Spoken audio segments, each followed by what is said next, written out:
Everyone আসসালামু আলাইকুম। নতুন একটি রেসিপি নিয়ে চলে আসলাম।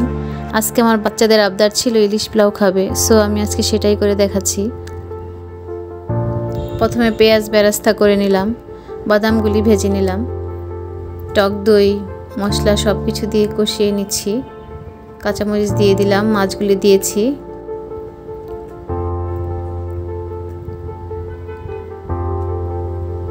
মাছ রান্না কমপ্লিট, এখন পোলাও করছি। পেঁয়াজ বেরেস্তা দিয়েছি, চাউলগুলি ভাজছি।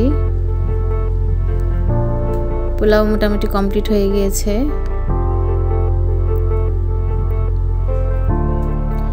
এখন মিক্সড করব। ইলিশের যে ঝোলটা ছিল সেটা মিশিয়ে দিচ্ছি, ইলিশ দিয়ে দিলাম, পেঁয়াজ বেরেস্তা,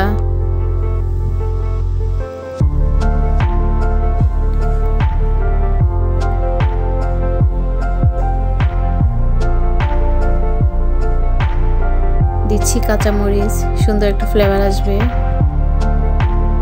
ঘি ছড়িয়ে দিচ্ছি উপর দিয়ে। এখন দমে রাখবো, সার্ভ করে নিব। এই তো সার্ভ করলাম। রেসিপিটি যদি ভালো লাগে তাহলে আমার পেজে লাইক এবং ফলো করে আমার পাশে থাকবেন। ধন্যবাদ।